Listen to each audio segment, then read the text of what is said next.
네, 안녕하세요. 역사의 길로 나아가자 진사로입니다. 이 시간에는 2022년에 시행된 60일의 한국사 능력검정시험 심화에 대한 해설 강의를 진행하겠습니다. 자, 먼저 1번부터 보시겠습니다. 가시대의 생활 모습으로 옳은 것은 하고 물었죠. 자, 강원도 양양 오산리에서 가시대 마을 유적이 발굴이 됐는데요. 여기 보니까 대표하는 유물을 해가지고 빗살무늬 토기, 그 다음에 덧무늬 토기를 비롯하여 이음, 낚시, 그물추 등이 출토되었다 했는데 빗살무늬 토기를 보면 아셔야죠. 바로 신석기 시대입니다.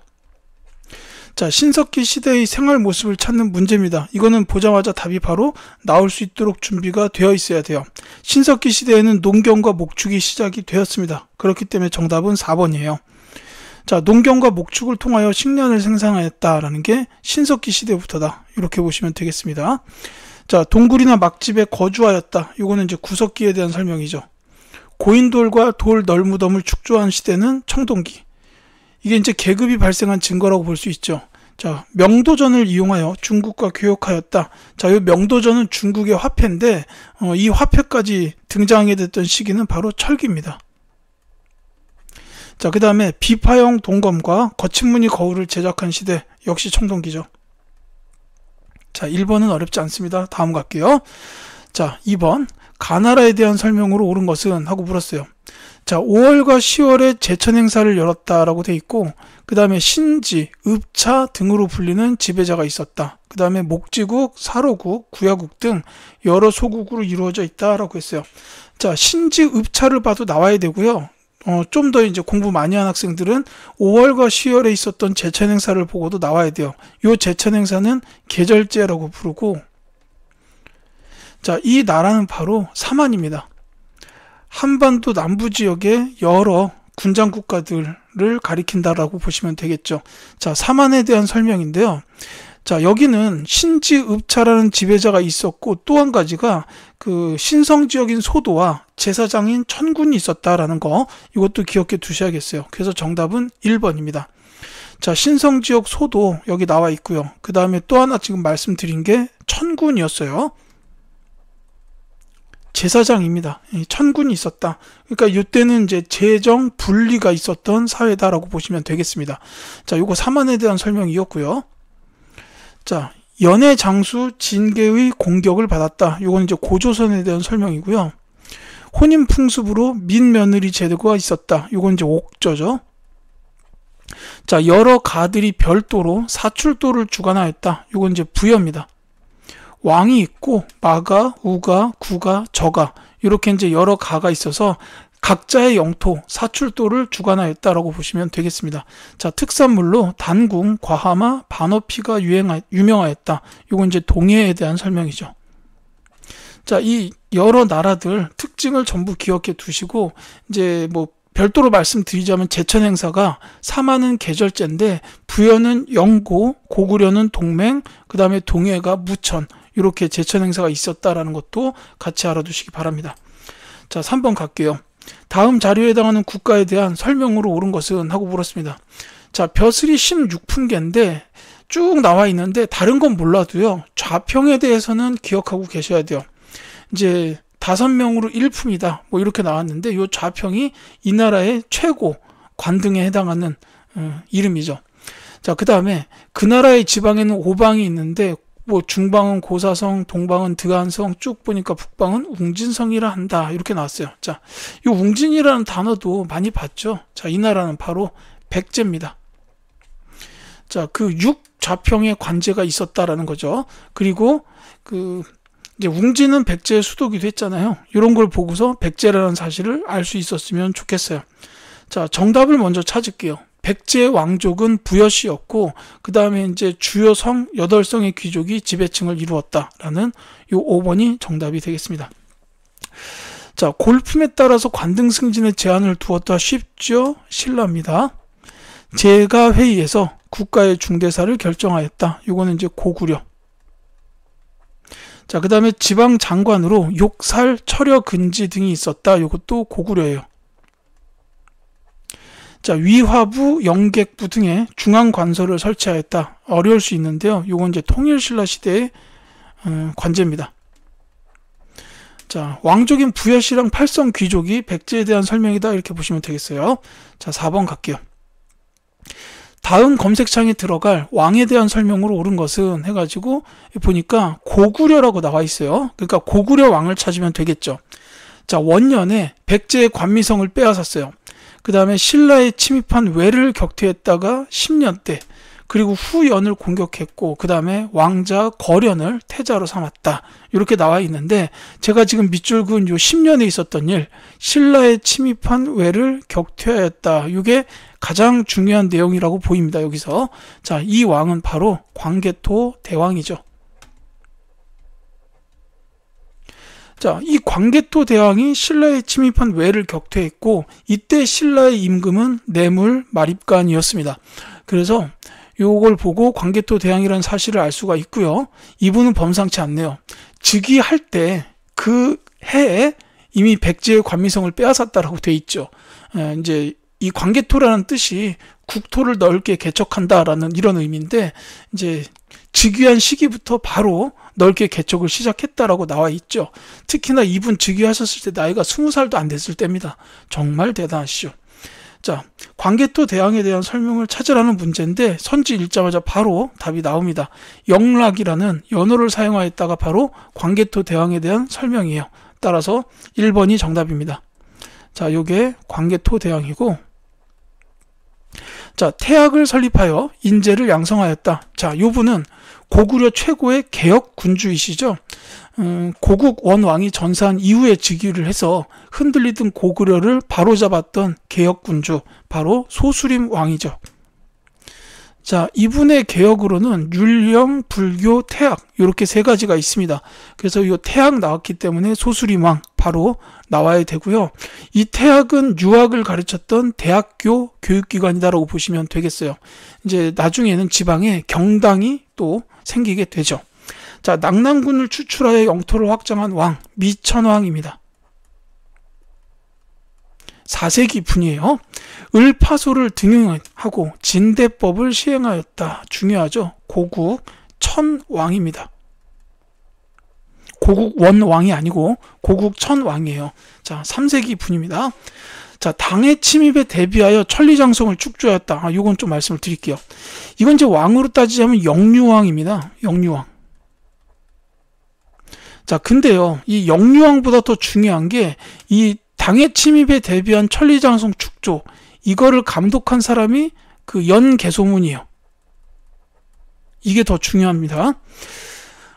이제 이전에 뭐 7세기 초죠. 수나라의 침략을 막아냈어요. 살수대첩 이런 걸로 이제 막아냈고, 이제 수나라는 금방 멸망하고 당나라가 들어오는데, 이 당나라도 이제 고구려 때려잡으려고 많이 그랬죠.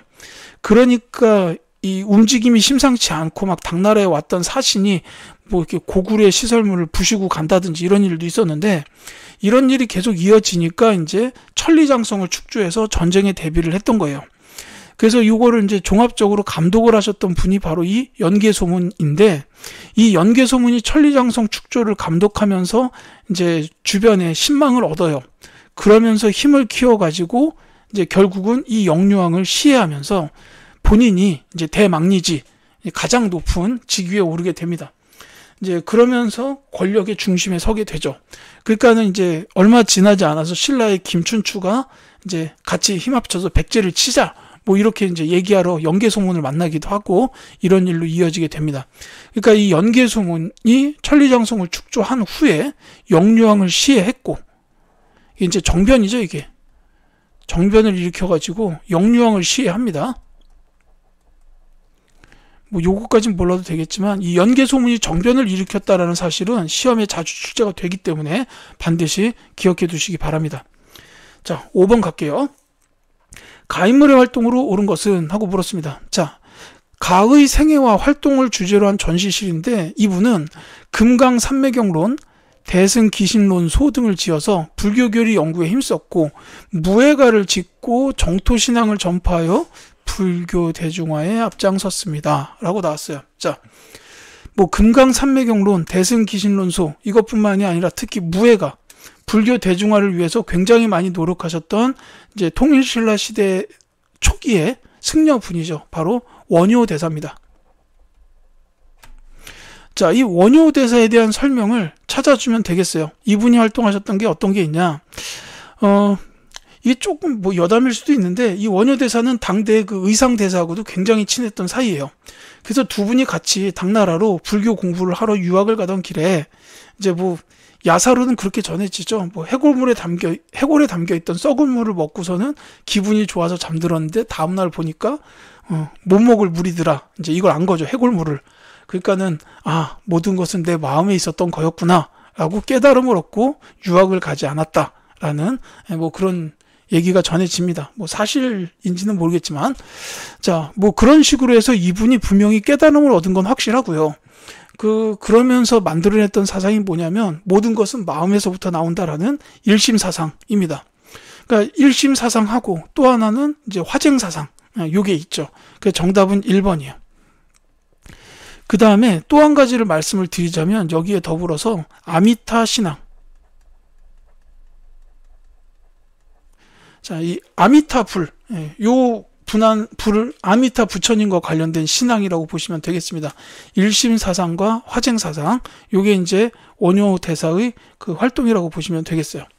자, 구법 출례기인 왕 오천축 국전을 남겼다라는 거는 이제 해초. 통일신라 시대의 분이죠. 황룡사 구축목탑의 건립을 건의하였다라는 거는 자장대사입니다. 자, 왕명으로 수에 군사를 청하는 걸사표를 지었다라고 되어 있는데, 요거는 원광대사예요. 자장대사는 그 선덕여왕식이기 때문에 통일 전입니다. 그리고 원광대사의 경우에도 그 진평왕쯤이에요. 그 통일 전이에요. 이 걸사표를 지었다라는 것도 물론 중요해요. 근데 이 원광대사에 대해서는 걸사표와 더불어서 하나 더, 세속 5개.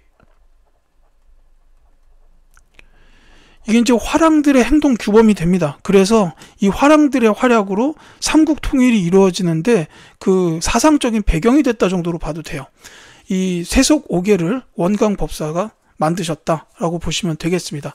자, 그 다음에 승려들의 전기를 정리한 해동 고승전을 편찬하였다. 이거는 고려시대의 승려이신 각훈 대사입니다.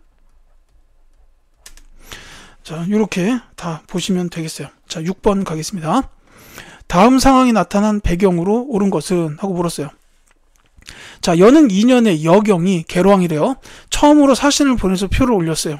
자, 쭉 읽다 보시면 고구려와 함께 부여해서 나왔다. 자, 여기서 말하는 신의 나라, 같이 부여해서 나왔다. 어딜까요? 바로 백제입니다. 이 신의 나라가 백제인데, 물론 계로왕이 백제의 왕이라는 사실을 알면은 그걸 이용해서도 백제라는 걸 알 수가 있겠죠. 자, 고구려의 선조인 쇠가 고국 원왕이 우호를 깨뜨리고 군사를 지휘하여 국경을 칠봐보니까 신의 선조인 수, 근구수왕인데, 이 근구수왕은 근초고 왕의 태자였어요.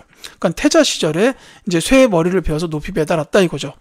감히 남쪽을 엿보지 못했는데, 그런데 고구려가 점점 강성해져 침략하고 위협하니 원한이 쌓였고 전쟁의 참화가 30여 년 이어졌습니다. 속히 장수를 보내 구원하여 주십시오 라고 했어요.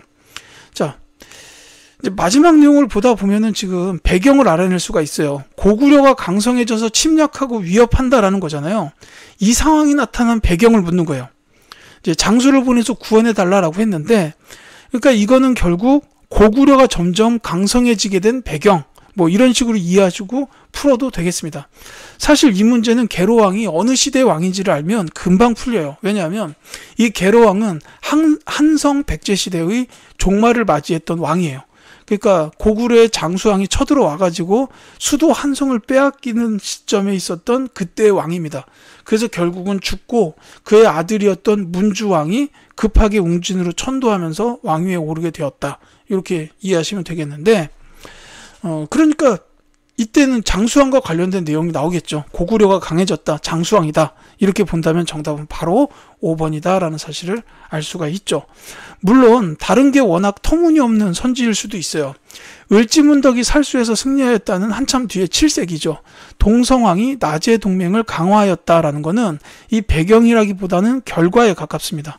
그 다음에 성왕이 관산성 전투에서 전사하였다. 이거는 이제 고구려의 관계가 아니라 신라와의 관계 때문에 나온 일이죠. 이 관산성 전투는 이제 진흥왕이 배신을 때리고 한강을 다 차지하니까 벌어진 전투인데 여기서 성왕이 그만 전사하고 말았다. 이렇게 보시면 되겠고요. 계백결사대가 황산벌에서 패배하였다. 이거는 백제의 멸망으로 바로 이어지는 사건이 되겠죠. 그래서 정답은 5번이다. 이렇게 보시면 되겠습니다. 자, 7번. 가와 나 사이의 시기에 있었던 사실로 옳은 것은 하고 물었어요. 자, 고구려의 대신 연정토가 12성과 백성을 거느리고 신라에 항복해 왔대요. 왕이 연정토와 그를 따르는 관리 24명에게 의복물품 식량 집을 주었다. 자, 고구려의 대신 연정토가 항복을 해왔다라는 거죠. 자, 이건 바로 뭐냐면 고구려의 멸망입니다. 평양성이 함락되니까 이제 남아있던 고구려의 그 귀족 뭐 이런 분들이 이제 신라에 스스로 항복을 한 거죠. 이게 고구려 멸망 때 있었던 일이라고 보시면 되겠고, 나에 보시면 이근행이 군사 20만을 이끌고 매소성에 주둔하였는데 신라 군사가 공격하여 달아나게 하고 말 3만여 피를 얻었다라고 돼 있죠. 자, 매소성 전투, 이거는 그 나당 전쟁. 그러니까 매소성 전투 및 기벌포 전투, 이게 이제 나당 전쟁에 해당하는 거죠. 그러니까 지금 가와 나는 7세기 삼국의 통일 과정에서 있었던 일을 얘기하고 있다고 보시면 돼요. 백제가 먼저 멸망을 하죠. 이 직후에 백제의 부흥운동이 일어납니다. 항상 멸망 뒤에 바로 부흥운동이에요. 그 다음에 고구려 멸망이 나오고 뒤이어서 고구려 부흥운동이 나와요.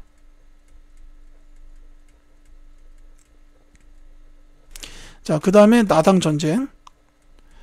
당나라가 신라까지 이제 차지하려고 하니까 전쟁이 벌어졌고, 여기서 이제 삼국 통일이 이루어집니다. 자, 요 흐름인데, 그러니까 멸망 바로 뒤에 부흥운동이 붙었다. 이렇게 보시면 되겠어요. 자, 지금은 고구려 멸망과 나당 전쟁을 얘기했기 때문에 그 사이에 나오는 사실은 결국 고구려의 부흥운동이다 라고 보시면 되겠습니다. 자, 그게 2번에 있어요. 문무왕이 안승을 보덕왕으로 책봉하였다라는 겁니다. 이제 고구려 부흥운동에 관해서 아셔야 될 이름들이 좀 있죠. 이걸 아예 정리를 할게요. 백제 부흥운동도 뒤에 있습니다. 이 고구려 부흥운동에 대해서는 3분 정도는 기억하셔야 돼요. 권모장, 그 다음에 고현무, 안승, 이렇게 3분이고, 같이 기억해 두셨으면 하는 게 보덕국이라는 나라예요. 그러니까 이 안승이 이제 고구려 보장왕의 그 외손자입니다. 그래서 이 따르는 사람들이 많으니까 신라의 문무왕이 안승을 보덕국의 국왕으로 책봉을 한 거예요. 이 보덕국의 위치가 어디냐면 지금 전라남도 익산, 그 금마저라고 불렀던 그 지역입니다. 이 보덕국 같이 기억을 해두시면 풀기가 좀 더 수월하겠죠. 그 다음에 선지 5번이 백제 부흥운동인데,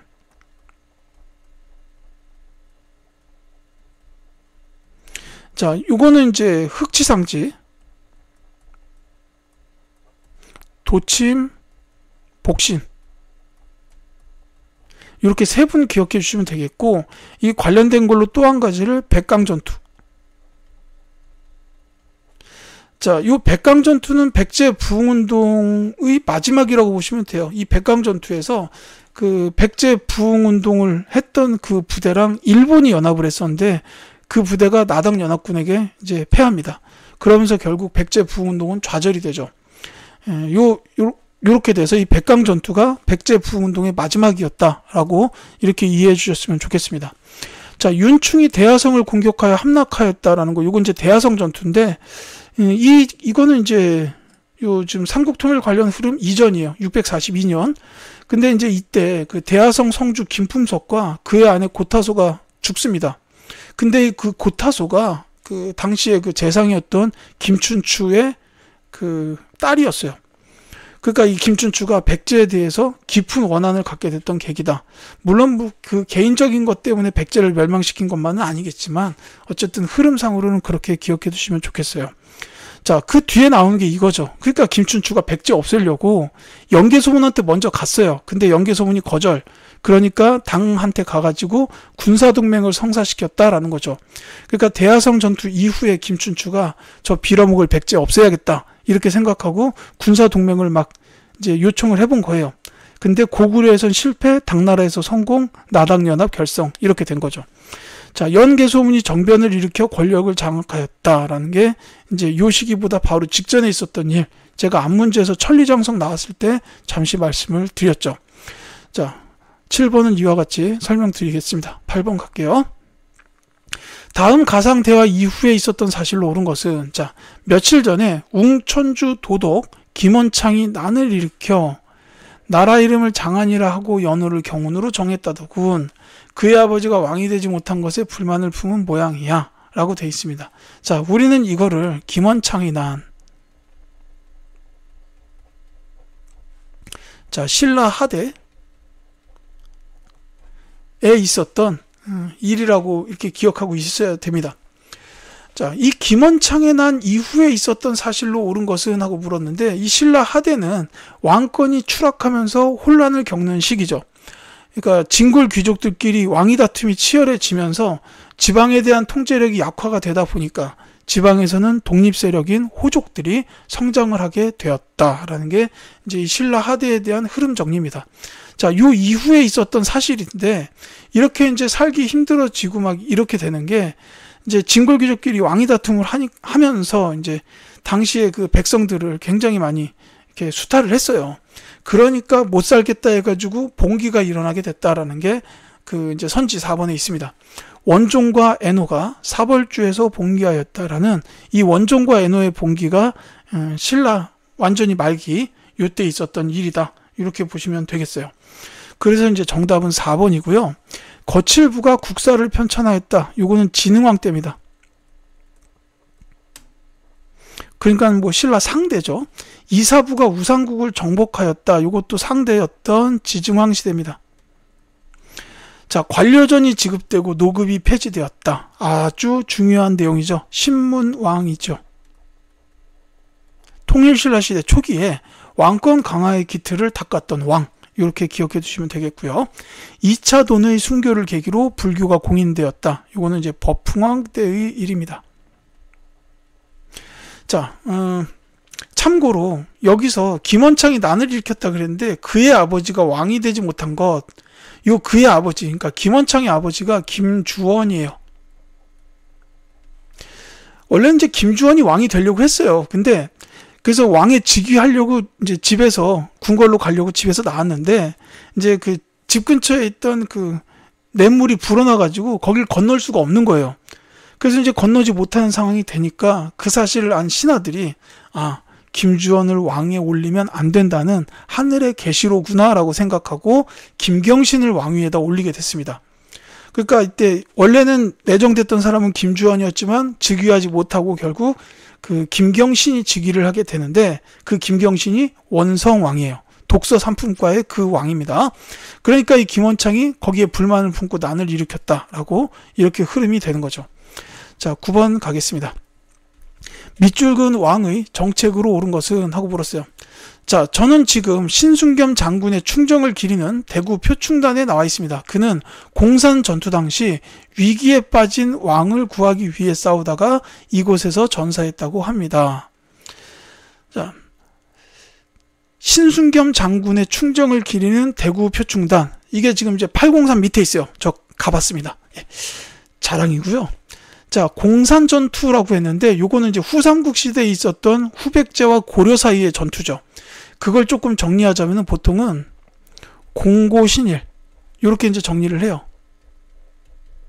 자, 공산전투, 고창전투, 그 다음에 요 신은 신라의 멸망이에요. 그 다음에 여기서 말하는 일은 1, 2천 전투입니다. 근데 요 사이에 이 고창전투와 신라 멸망 사이에 견훤이, 후백제 왕이었죠. 이 견훤이 고려에 귀부해버리는 이런 일이 일어나요. 요거까지 같이 기억해 두시면 흐름을 이해하는데 조금 더 도움이 됩니다. 어쨌거나 지금 얘기하는 건 공산전투예요. 자, 이거는 다시 말하지만 후백제하고 고려가 맞붙었던 전투의 흐름이다라고 보시면 되겠는데, 이 공산 전투에서 고려 군대가 무참하게 패합니다. 그러니까 이제 그 후백제 군대에 둘러싸여 가지고 빠져나갈 공간조차도 없게 돼버리니까 이 신순겸 장군이 왕한테 그 왕의 갑옷을 입고서 왕한테 제가 이 갑옷을 입고 끝까지 싸울 테니 이제 왕께서는 그 도망가십시오 라고 한 거예요. 나라를 보존을 해야 되니까. 자, 그래서 그럼 이때 왕 누군지 나오죠. 바로 태조 왕건입니다. 그래서 이 태조 왕건이 이제 그 신순겸 장군을 두고 결국 이제 산길로 이렇게 빠져나와서 고려로 돌아와요. 그리고서 이제 이를 아득바득 갈면서 준비를 해가지고 이 고창, 지금 경북 안동 지역이죠. 이 전투에서 대승을 이루어냅니다. 그러면서 이제 후삼국 통일의 주도권을 완전히 장악하게 되죠. 자, 요 흐름인데요. 어쨌든 요 신순겸 장군에 관련된 요 사적이 그 대구 803 밑에 있습니다. 저 가봤다 그랬죠. 자, 태조 왕건에 대한 정책을 찾으면 되는 문제인데, 와, 이분은 정책이 많아요. 일단 정답 먼저 말씀드릴게요. 흑창을 설치하였다라는 요 1번이 정답이에요. 자, 그 외에도 뭐 호족들하고 관련된 이렇게 포용 정책이나 견제 정책 같은 게 있죠. 포용 정책으로는 역분전 지급했다라든지 결혼 정책, 사성 정책 이런 게 있고, 그다음에 호족에 대한 견제 정책으로는 사심관 제도와 기인 제도가 있어요. 이제 그리고 정계와 계백 요소를 지었다라든지 서경을 중시하는 북진 정책 했다, 후녀 10조 남겼다, 이런 것들이 있습니다. 흑창도 물론 포함이 되죠. 자, 12목의 지방관을 처음으로 파견한 왕은 고려의 성종이고요. 외침에 대비하여 개경에 나송을 축조한 왕 현종입니다. 얼마 전에 방송됐던 드라마의 대량 원군 그분입니다. 관악진흥을 목적으로 양현고를 운영하였다. 이 관악진흥 나오면은 무조건 예종, 양용고와 전문강자 7제가 있습니다. 쌍기의 권위를 수용하여 과거제를 시행하신 분 중요하죠. 광종입니다. 자, 전부 기억해 두시기 바랍니다. 자, 10번 갈게요. 자, 다음 시나리오에 등장하는 왕의 업적으로 오른 것은 하고 물었어요. 왕이 분노에 찬 표정으로 대문예에게 말하고 있대요. 대문예입니다. 흑수말갈이 몰래 당에 조공하였으니 당과 공모하여 치려는 거다. 군대를 이끌고 가서 흑수말갈을 정벌하라 라고 돼 있죠. 자, 대문예 왈, 그들을 공격한다면 이는 당에 맞서는 거라 멸망을 자초할 수 있습니다 라고 했어요. 자, 흑수말갈을 정벌해라 라고 했던 왕, 그러니까 지금 보면은 이 나라는 당하고 사이가 안 좋아요. 그 다음에 대문예라는 이름에서 알 수 있는 요 대시, 바로 이 나라는 발해입니다. 자, 그렇다면 이 왕은 누구냐? 지금 당나라하고 맞서겠다라는 뜻이잖아요. 그래서 이 왕은 발해의 무왕입니다. 고구려를 계승했다는 의식이 있으니 고구려 멸망시킨 당나라한테 결코 좋은 감정은 아니었을 거예요. 그래서 싸울 무자, 무왕이 된 거죠. 자, 이 발해 무왕의 업적을 찾아라라는 건데, 자, 저 무자가 싸울 무자입니다. 그거 생각해보면 답이 나오죠. 장문유를 보내어 등주를 공격하였다라는 게 정답이 되겠습니다. 이게 바로 발해의 무왕의 업적이죠. 자, 구서당 십정의 군사 조직, 이건 통일신라 시대의 신문왕이고요.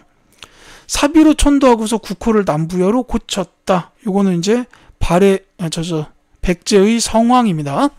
자, 지방관을 감찰하고자 외사정을 파견하였다. 요거는 이제 통일신라로 넘어가던 시기의 문무왕이고요.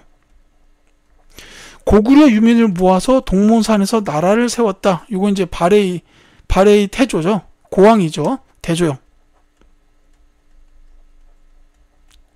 이제 고왕이라고 합니다. 자, 이렇게 해서 10번까지를 설명을 드렸고요. 11번부터 20번까지는 다음 영상에서 말씀드리도록 하겠습니다.